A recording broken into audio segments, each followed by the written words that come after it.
दोस्तों, सोनी एक ऐसी कंपनी है जिसने मार्केट में अपनी एक अलग ही छाप छोड़ी है। ये कंपनी आए दिन नए प्रोडक्ट्स लॉन्च करती है, जिसमें से एक था मोबाइल मैन्युफैक्चरिंग। इन्होंने भले ही 2001 में इस फील्ड में अपने पैर पसारे हों, लेकिन 2019 तक आते आते इन्होंने भारत की जनता को टाटा बाय बाय बोल दिया, जिसके बाद से सबको लगने लगा कि सोनी के फेलियर की शुरुआत हो चुकी है। लेकिन हम आपको बता देते हैं कि सोनी कंपनी आज भी काफी ज्यादा प्रॉफिट कमाती है। लेकिन अब आप सबके दिमाग में ये सवाल जरूर आ रहा होगा कि जब सोनी कंपनी पहले फेल हो चुकी है तो वो प्रॉफिट कैसे कमाएगी, और ना ही सोनी कंपनी ने कोई नया फोन लॉन्च किया है, तो फिर कैसे? क्या है सोनी की कहानी और क्या है सोनी का बिजनेस मॉडल? चलिए आज की इस वीडियो में जानते हैं। इसलिए इस वीडियो को अंत तक देखना बिल्कुल ना भूलें।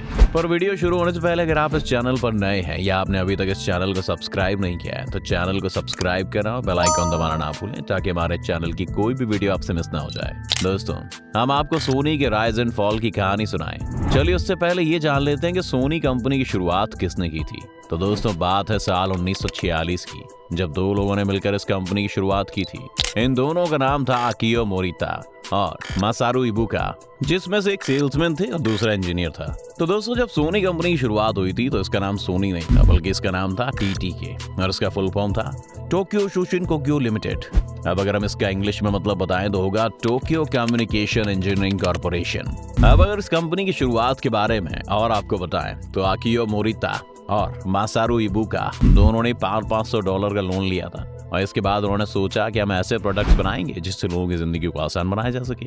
और इसी सोच के साथ सबसे पहला प्रोडक्ट लॉन्च किया गया, जिसका नाम था राइस कुकर। और हम आपको बता देते हैं कि राइस कुकर एक तरह का फेलियर था, क्योंकि इन्होंने $6500 की कीमत के साथ इसे मार्केट में उतारा था, लेकिन वही प्रॉफिट था सिर्फ $300। इसका मतलब सिर्फ 5% का। इन लोगों ने डिसाइड किया कि अब वो कुकर नहीं बनाएंगे, और इसी के साथ उन्होंने इसकी सेल बंद कर दी। और फिर कुछ सालों की रिसर्च के बाद उन्होंने 1950 में लॉन्च किया टेप रिकॉर्डर। हम आपको ये भी बता देते हैं कि टेप रिकॉर्डर एक अमेरिकन कंपनी की कॉपी था। लेकिन अब अगर हम बात करें 1950 की, तो बहुत ही जाहिर सी बात है कि उस समय इतने पॉपुलर नहीं थे, जिस वजह से इनकी सेल बहुत ही कम होती थी। और अब इसकी सेल को बढ़ाना इनका मोटिव बन गया, और अब इसके लिए इन्होंने एक तरकीब भी निकाल ली। अब इस तरकीब में इन्होंने टेप रिकॉर्डर के 9,999 इस्तेमाल बताए और जनता में बांट दिया। जैसे ही लोगों को इसके इस्तेमाल के बारे में पता चला, लोगों ने इसे खरीदना शुरू कर दिया, और देखते ही देखते टेप रिकॉर्डर की डिमांड आसमान छूने लगी, और उसके बाद से ये कंपनी टीटीके टेप रिकॉर्डर के नाम से जानी जाने लगी। पर अब बात आई कि हर किसी के लिए नाम बोलना आसान नहीं था, इसीलिए उन्होंने सोचा कि क्यों ना ऐसा नाम रखा जाए जो हर कोई आसानी से बोल पाए। इसीलिए 1952 में इन्होंने टीटीके से नाम बदलकर इसका नया नाम रखा, जो था सोनी। अब टेप रिकॉर्डर की सक्सेस के बाद इन्होंने 1955 में मार्केट में अपना रेडियो लॉन्च किया, और दोस्तों इस प्रोडक्ट ने बहुत जल्दी मार्केट में अपनी जगह बना ली, और उसके बाद ही धीरे धीरे करके सोनी कंपनी की पहचान भी बनने लगी। दोस्तों, हैरान करने वाली बात तो ये थी कि रेडियो की वजह से इनकी सेल्स 1000% तक बढ़ गई थी, और उसके बाद से 10 से 15 साल तक इन्होंने रेडियो टेप टेक्नोलॉजी में अपना सिक्का जमा कर रखा। अब इन्होंने 1971 में एक और प्रोडक्ट लॉन्च किया, जो था वीसीआर। अब ये तो प्रोडक्ट ना तो किसी की कॉपी था और ना ही किसी से लिया हुआ डिजाइन। वीसीआर की खोज सोनी नहीं की थी, जिसके लिए इन्होंने कई सारे अवार्ड्स भी लिए। लेकिन ये कंपनी यही नहीं रुकी, ये लगातार नए नए इनोवेशंस करती रही। अब सोनी ने 1979 में एक नया कॉम्पैक्ट टेप प्लेयर बनाया, और इन्होंने इसका नाम रखा वॉकमैन, और ये वॉकमैन मार्केट में छा ही गया। अब बाकी कंपनियों ने भी ऐसा कॉम्पैक्ट टेप प्लेयर बनाना शुरू कर दिया।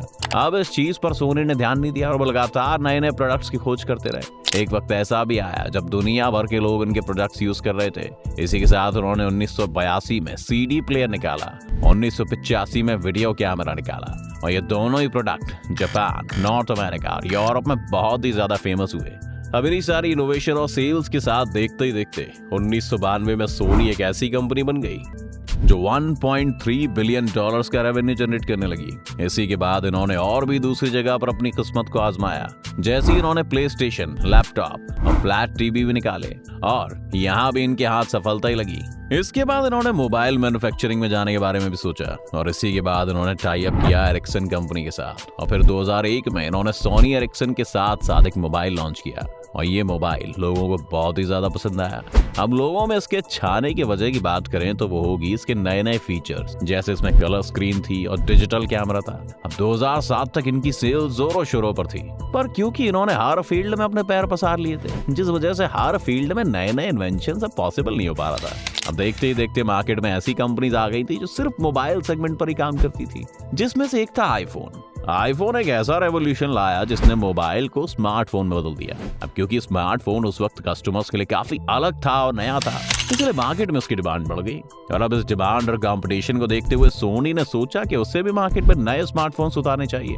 अब यहाँ पर आईफोन के पास एक एडवांटेज थी, उनके पास खुद का ऑपरेटिंग सिस्टम था, लेकिन सोनी के पास नहीं था। और साथ ही बाकी कॉम्पिटिटर्स के पास भी खुद का ऑपरेटिंग सिस्टम नहीं था, इसलिए वो गूगल का ऑपरेटिंग सिस्टम यूज करने लग गए, जिसका नाम था एंड्रॉइड। और आज भी ज्यादा कंपनी यही ऑपरेटिंग सिस्टम यूज करती है। अब दोस्तों, भले ही सोनी कंपनी के प्रोडक्ट अच्छे होते हैं, लेकिन हमें आप बताइए कि अगर कस्टमर्स को सेम प्रोडक्ट, सेम फीचर्स किसी दूसरी कंपनी में मिल जाएंगे तो वो कम कीमत पर ही कोई और क्यों नहीं खरीदेगा। तो अब दोस्तों, ऐसा ही हुआ था कि अब आईफोन के पास खुद का ऑपरेटिंग सिस्टम था, इसलिए वो नए नए इनोवेशंस करने लगे, नए नए फीचर्स लाने लगे। लेकिन भाई सोनी के पास जो ऑपरेटिंग सिस्टम था वो वही बाकी के कंप्यूटर्स के पास भी था, जैसे कि सैमसंग, HTC। जैसे ऑपरेटिंग सिस्टम होने के बाद भी सोनी के प्रोडक्ट्स की कीमत ज्यादा थी, लेकिन सैमसंग, HTC की सोनी के मुकाबले कीमत काफी कम थी।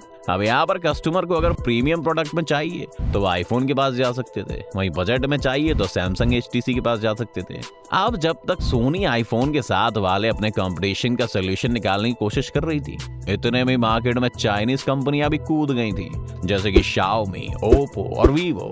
दोस्तों, इनकी कीमत तो कम थी और जो फीचर्स कस्टमर्स को सोनी के प्रोडक्ट में 25 से 30 हजार में मिलते थे, वही चाइनीज कंपनी के साथ ये बस 10 से 12 हजार मिल जाते थे।